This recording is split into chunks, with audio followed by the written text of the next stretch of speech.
अगर आप कनाडा में सेटल होना चाहते हैं या स्टडी, वर्क या पीआर के लिए अप्लाई कर रहे हैं तो ये वीडियो आपके लिए बहुत ज़रूरी है। आज हम बात करेंगे कनाडा की लेटेस्ट आईआरसीसी अपडेट्स के बारे में जो 1 अक्टूबर 2025 से लागू हो चुकी है। इसमें हम कवर करेंगे citizenship, PR card, family sponsorship, work और स्टडी परमिट्स के नए प्रोसेसिंग टाइम्स, खासकर इंडियंस के लिए जो कनाडा जाने का सपना देख रहे हैं। साथ ही हम ये भी जानेंगे कि इन अपडेट्स के हिसाब से एप्लीकेंट्स को कैसे तैयारी करनी चाहिए ताकि अननेसेसरी डिलेज या मिस्टेक से बचा जा सके। तो चलिए फिर वीडियो को शुरू कर देते हैं। Hi, my name is Varsha Dubey and watching NVT tech ed. सबसे पहले बात करते हैं सिटीजनशिप एप्लीकेशन की।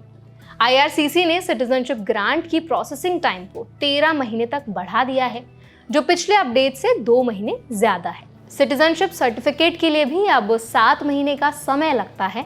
फिर से शुरू करने के लिए या इस्तीफा देने में ज्यादा बदलाव नहीं हुआ है। मतलब अगर आप सिटीजनशिप अप्लाई कर रहे हैं तो पेशेंस रखना बहुत ज़रूरी है और डॉक्यूमेंट्स में कोई गलती नहीं होनी चाहिए।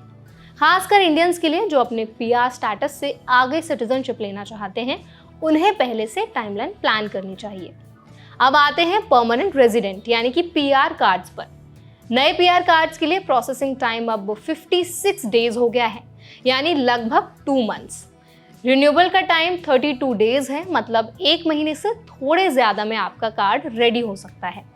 अगर आप इंडिया से या कनाडा के बाहर पीआर अप्लाई कर रहे हैं तो इसे ध्यान में रखते हुए अपने ट्रैवल प्लान ज़रूर बनाएं। छोटे चेंजेस भी आपके शेड्यूल को अफेक्ट कर सकते हैं। फैमिली स्पॉन्सरशिप एप्लीकेशन भी इंडियंस के लिए बहुत इंपॉर्टेंट है।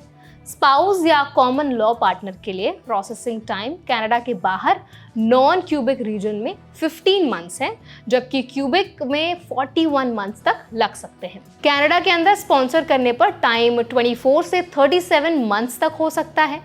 पेरेंट्स और ग्रैंड पेरेंट्स के लिए भी नॉन क्यूबिक में 26 मंथ्स और क्यूबिक में 44 मंथ्स का समय लगता है। इस कैटेगरी में डिलेज आम है, इसीलिए एप्लीकेंट्स को डॉक्यूमेंट्स पहले से तैयार रखने चाहिए और आईआरसीसी की जो अपडेट्स हैं उनको चेक करते रहना बहुत ज़रूरी है। कैनेडियन पासपोर्ट्स के लिए प्रोसेसिंग टाइम में ज़्यादा बदलाव नहीं आया है।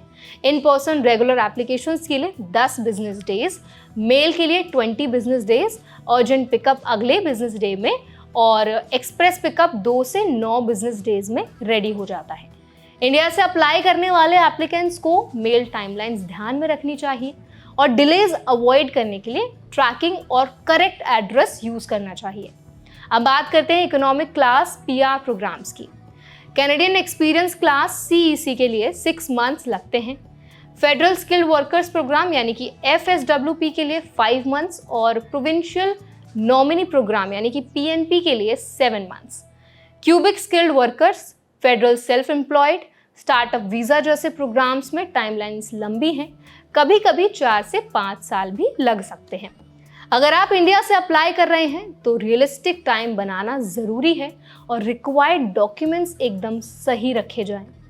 विजिटर वीज़ा और अदर टेम्पररी परमिट्स के लिए भी अपडेट्स आई हैं। विजिटर वीज़ा के लिए अब एवरेज प्रोसेसिंग 75 डेज है। Inside Canada visitor visa 15 days में रेडी हो जाता है, जबकि विजिटर रिकॉर्ड एक्सटेंशन 165 डेज ले सकता है। इंडियन एप्लीकेंट्स को अपने ट्रैवल प्लान्स फ्लेक्सिबल रखने चाहिए और एप्लीकेशन में कोई भी डिटेल मिस नहीं करनी चाहिए। इस अपडेट में आईआरसीसी ने यह भी बताया है कि वो एक्नॉलेजमेंट ऑफ रिसीट यानी कि AOR लेटर्स जुलाई 21, 2025 को सबमिट की गई एप्लीकेशंस के लिए इशू कर रहे हैं। इसका मतलब है कि अगर आपने पिछले 3 महीने में अप्लाई किया है तो अब आपको ट्रैकिंग और फॉलोअप करना शुरू करना चाहिए।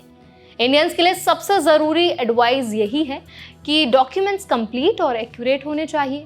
डेडलाइंस पर ध्यान दें और आईआरसीसी के ऑफिशियल अपडेट्स लगातार फॉलो करें। डिलेज अक्सर माइनर मिस्टेक्स या मिसिंग इन्फो की वजह से हो सकते हैं। स्टडी परमिट और वर्क परमिट एप्लीकेंट्स को ये ध्यान रखना चाहिए कि कनाडा में उनका स्टेटस सेफ रहे और जॉब या यूनिवर्सिटी एडमिशन डिले ना हो। एक और पॉइंट है, कैनेडियंस अब विजिटर और वर्क परमिट एप्लीकेंट्स के लिए प्रोसेसिंग में कंसिस्टेंसी ला रहे हैं।